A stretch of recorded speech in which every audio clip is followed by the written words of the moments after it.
You know it.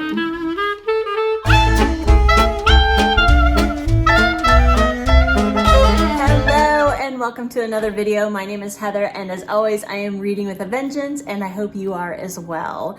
Welcome back if you have watched my videos before. If you are new to my videos, welcome, and I'm so glad you're here. I think I have quite a few new subscribers in the past week, so I am very moved by that. Somewhat validating. I started this channel because I absolutely love to talk about books, and the fact that there are some people who are here to listen to my babbling, that's great. So thank you for subscribing and thank you for watching. This video is my March wrap-up, part 2. I did a mid-month wrap-up and I will link it up above here, I think, if I am technologically capable of doing that. In that video, I wrapped up 9 books. Just a recap, I read Comfort Me with Apples, Book Love, Pieces of Her, Deception on His Mind, From the Mixed Up Files of Mrs. Basil E. Frankweiler, Every Heart a Doorway, The Appeal, A Psalm for the Wild-Built, and The Mutt's Autumn Diaries. I will be wrapping up, I believe, 8 more books for this video, and that will be my full March wrap up. From what I gather from other videos, y'all love your stats, so I'll give you a few stats to start off with. Looks like a total of 14 women authors I read this month and 4 people of color. I read 1 comic compilation, 1 sci-fi, 3 mystery thrillers, 2 YA fantasies, 2 contemporary middle grades, 2 graphic novels, 1 fantasy horror, 1 children's classic, 1 poem, I'll explain that in a bit, 1 historical fiction, 1 manga, and 1 contemporary adult fiction. If my math doesn't work out, don't know what to tell you about that. And on to the very first book of this wrap-up, Anne of Green Gables by L.M. Montgomery. I actually listened to this book, and I read this as part of my middle grade March reading challenge. I applied the prompt of a book with an orphan as a main character, and of course, this is a middle grade classic. This was actually the first time I had read this book. I feel like I did read it as a child, but I didn't remember it, and I feel like this would have been memorable. But I enjoyed it. I thought it was cute. As I said, I listened to it, but I don't think it was the best narrator. I don't like to diss anybody on my channel, but I felt like the reading was very robotic, and so I didn't quite connect in that way. There were a couple of funny things that I felt, and this was just the language of the time.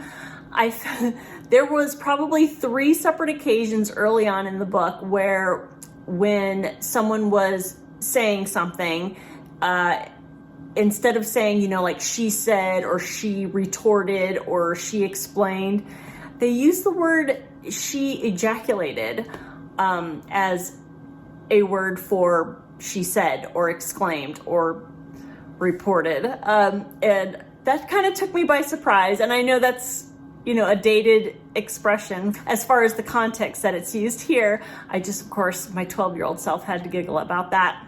And of course, if you don't know about the premise of Anne of Green Gables, this takes place, I believe, I want to say in the early 1900s, maybe late 1800s. I could be totally wrong about that. It follows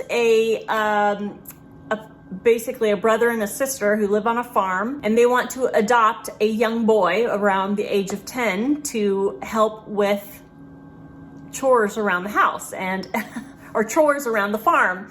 And I guess that's something that they kind of did at the time and in the farming community, in rural communities, I guess. There's a mix-up, and they, instead of being sent a young boy, they are sent Anne. At first they are quite taken aback. They actually even consider sending her back to the orphanage, but Anne is this young, very smart, very precocious young girl, talks like you would not believe. And at first I was a little annoyed at that because she is just one of those little kids that just talks. Anyway, Anne basically kind of worms her way into their hearts, and she ends up staying, and it follows her trials and tribulations of living on this farm as an adopted young girl, how she makes friends with the neighbors, how she makes friends with her schoolmates, the trouble she gets into, and it's cute. And I'm glad I read it. I gave it 3 stars. The next book I read was A Wrinkle in Time by Madeleine, and again, another book that I'm surprised I did not read as a kid. I read this as middle grade March. I used the prompt of a book that is older than me. And of course, this is a classic as well. And this is about a young girl whose father goes away for work, but is not heard from for a very long time. And there's a little bit of fantastical elements to this story. She is visited by, what is her name? Meg is the girl's name. And one night she is visited by a stranger who takes Meg and her younger brother and her friend on an adventure to find her father. This is a story about family, about love, about standing up for yourself, and about leadership. What I didn't know about this book is that it's a first in a series. I probably won't read the other books in the series, but I am intrigued enough to see the movie that was made that I believe has Reese Witherspoon and Oprah Winfrey. But I thought the book was good. It didn't capture my imagination as I think it would if I had read it as a child. And again, I understand that I'm not the target audience for this book, but I am glad I read it. I did give it 3 stars.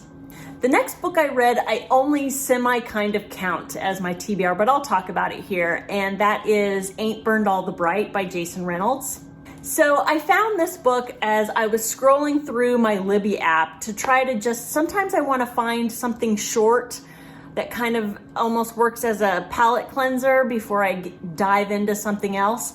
And as I'm flipping through, this book came up, and I had read, I believe, Long Way Down by Jason Reynolds, and it is fantastic.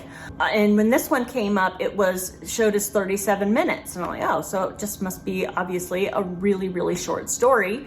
And so I went ahead and decided to listen to it. And basically it's one poem. And it might even be one long sentence. Beautiful, the words put together, and Jason Reynolds knows how to string a poem together, absolutely. But I don't think it was meant to be listened to, because the more I research it, I believe it's a graphic novel. And I think it's pretty thick too. So I think the bulk of what this story or poem is supposed to be is illustrated. I definitely want to get the physical copy of this to kind of do it justice. And I'm not even going to give it a rating because I just don't think I got the full picture.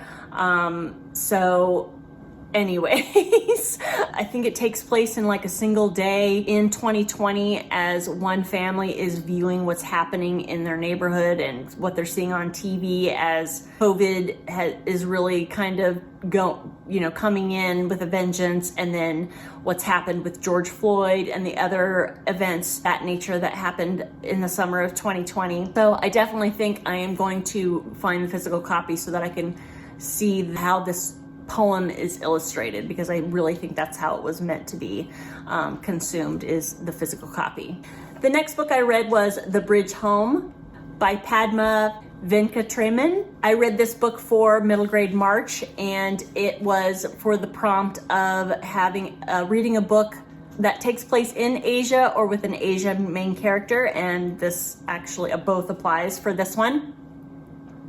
I listened to this and I really enjoyed it. This follows a young girl, Viji, and she and her sister Ruku end up running away from home because of her abusive father. They're in India and they are in the streets of India, and it basically follows their survival. Ruku is younger than Viji and she is developmentally disabled. And it really just kind of follows their trials and tribulations of surviving the streets of India. They meet another couple of young boys who are runaways who are living on the banks of the river. And they join forces and help each other, and they become friends, and basically that becomes their home. They discover really the true meaning of home and family with these other 2 boys. It's a story of love and found family It's coming of age, and it's really lovely. There are some heartbreaking moments in the story, but it is really a lovely story, and I would definitely recommend. I gave it 4 stars. The next book I read was the final revival of Opal and Nev. I checked this book out from the library. I decided to pick it up because it is on the long list for the Women's Prize for Fiction. I did a review of this book, which I will try to link above, so I won't go too deeply into it and what I thought. I will just tell you this follows Sunny, who is a journalist, and she is tasked with writing a book-length article on a reunion of a rock duo who were really big in the early 70s until one of their concerts went pear-shaped because of some racially fueled violence. Opal and Nev end up going their separate ways, but they're reuniting later in present day. And so Sunny is kind of interviewing everybody that knew them back in the day. And it is in the format of similar to Daisy Jones and the Six. It's letters, interviews, transcripts, that kind of thing. It tackles much deeper themes in the book than Daisy Jones does, and I absolutely love this book. I gave it 5 stars. This is my second 5-star review of the year, and it'll probably be in my favorites of the year. If you want to hear more of my thoughts, you can go ahead and check out my review video that I have linked somewhere. The next book I read was The Tea Dragon Society by Kay O'Neill. I picked up this book. It's considered a graphic novel. It's a very short graphic novel, and it's a first in a series. And I can't remember the name of the booktuber that mentioned it, but she was so enamored by it that it inspired me to pick it up, and I happened to find it at the library. Super cute. Like I said, it's a graphic novel, and it is about this young girl who finds an orphaned dragon who's about to be eaten by wolves in the street, and she saves him and she brings him back to its home, and it belongs to this man who runs basically the Tea Dragon Society, where they make tea from the leaves that grow out from the dragon's horns. And there's a little bit more to it, but I don't want to give any spoilers. It's cute. It's middle grade, if not children's, and I thought it was really cute. The illustrations are lovely, simple, but in a lovely, lovely way. It's full color, so that was really nice. I gave it 3.5 stars. The next book I read was The Way of the House Husband, Kousuke Oono. Hopefully I am pronouncing that correctly. This is a graphic novel, and it is a series, which I will be reading the others. As a matter of fact, I read volume 1, but I've already checked out volume 2 and 3. So this is what 2 and 3 look like, because I've already returned the volume 1 to the library. And this follows a young man who he was known as the Immortal Dragon in the Yakuza, I believe, Japanese mob. And he is no longer in the mob life. He's retired from the mob life, and he is now a house husband to a working woman. And it follows his trials and tribulations of cooking at home and doing all the domestic things that you do when you are a house husband, the shopping, what happens when he runs into old enemies out in the street, or people that looked up to him as a mobster in the street. And it is pretty funny. I enjoyed it a lot more than I thought I would. This I actually discovered from Tia and All of the Books. I believe that's the name of her channel, Tia and All the Books. Yes. She talked about it. She absolutely loved it, and I'm so glad I heard about it from her, because I enjoyed it enough to get volume 2 and 3, and I will definitely read the entire series, obviously. The only thing I would say is that it is in Japanese format, so that is the cover, and you read it the opposite way that you would read a Western book. So even when you have it open, instead of reading it this way, you're also reading it this way and this way. So it was a little bit, I had to get used to it, but I didn't mind it at all. This is my first manga, and I absolutely enjoyed it. And if I didn't say so, I think I gave it 3.5 stars. And the last book I read, I actually still have with me, I haven't returned it back to the library yet, is The Sentence by Louise Erdrich. And I have a shiny cover because it is a library book. And this I picked up because it is on the long list for the Women's Prize for Fiction. This is one of the first books that I've annotated. Did I absolutely love this book? No. Will I read more of Louise Erdrich books? I'm not sure. I'm not sure about this book. This is my first from this author. The woman knows how to write, that's for sure. She absolutely knows how to write. To be honest, there were a couple of moments early on in the book where I thought I might DNF it. And the only reason I pushed through is because it was one of the ones I picked for that sounded interesting to me, that I wanted to read off the long list. But I'm glad I pushed through. This is one of those books where I felt like I wasn't smart enough at first, but at the same time, I learned quite a bit from it. Like when I was in school, in middle school or high school, where like I was thinking to myself, I don't want to be here, but I'm forced to be here. And because I was forced to be there, I learned something. So there's that. This book deals with ghosts, incarceration, racism, COVID, family, what people were thinking about when Trump was about to be elected. It talks a lot about books. It talks a lot about friendship, marriage, abuse, drugs, death, isolation. There's a lot of stuff going on in this book. How do I describe it? And what did I annotate? There were some funny parts to it. There was actually some parts where I laughed out loud. What's it about, Heather? Kousuke is this indigenous Native American woman living in Minnesota. She is on the path really to nowhere. She gets betrayed by friends. I won't say how, because gets betrayed by friends and gets sent to prison. She gets a very, very long sentence, but she ends up not serving that entire sentence. She only serves, I believe, I want to say 7 years. She gets out. She ends up marrying the Native American man who arrested her. He's no longer a cop. They're married. They've loved each other for a very long time.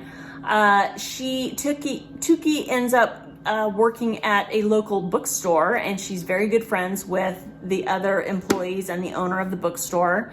And on, I believe it's All Saints Day, on All Souls Day of 2019, yes, 2019, a frequent customer of the bookstore, Flora, dies, and her ghost haunts Kousuke at the bookstore. And it goes from there, and basically talks about what life is like from November of 2019 to November of 2020. A lot of talk about the pandemic, a lot of talk about racism. They mentioned George Floyd in here, and I really don't know how to explain it other than that, although it is beautifully written, and I'm really glad I read it. It's one of those books that you just can't stop thinking about afterwards. I gave this book 4 stars. Would I recommend it? If you liked all those themes I mentioned, especially when they're all in one book, absolutely. I would recommend that. I would recommend this book. What did I annotate? Oh man, there was a part, I wouldn't say, there is kind of a ghosty part of this story, but I wouldn't call this a ghost story. So don't be deterred by that. But there was a part that was kind of creepy, very short part, was kind of creepy. And then when the Johnny Cash song comes on, if you know, you know, I was a little creeped out. I think that's one of the books one of the parts that I annotated. Oh, this is just a phrase that I thought that hit pretty hard and I thought was pretty well spoken. It says, you can't get over things you do to other people as easily as you get over things they do to you. That kind of hit hard. And then I thought this paragraph was really beautiful. It says, she's talking about making a fire. You let the logs burn long enough so they made a space between them. You gotta keep the fire new. Every piece of wood needs a companion to keep it burning. Now push them together, not too much. They also need that air. Get them close, but not on top of each other. Just a light connection all the way along. Now you'll see a row of even flames. Basically, that's someone teaching another character how to build a fire. And those words obviously resonate as far as relationships go, and I thought that was just beautifully crafted. Yes, 4 stars out of 5 for this one. Interesting one. Made me feel dumb, but I was smarter by the end of it. The books that I'm still reading that I wasn't able to quite finish, I have started the 2nd volume of The Way of the House Husband. I am also reading The Little Book of Huga, and I am reading All Systems Red by Martha Wells. This is my first Martha Wells. It's a sci-fi. It's the Murderbot series, and I am enjoying that so far. So I will have things to say about those for next month. Those are the books that I read for March. I hope you enjoyed it. Have you read any of these books? If you haven't, do you have any interest in reading them? I hope I sparked an interest in some of these books for you. I would love to hear any comments you have about either my thoughts on the books or the books themselves. Please feel free to comment down below. If you've watched so far, I'd really appreciate a like and subscribe. Thank you so much for watching. I really appreciate it, and I hope to see you next time. Bye-bye.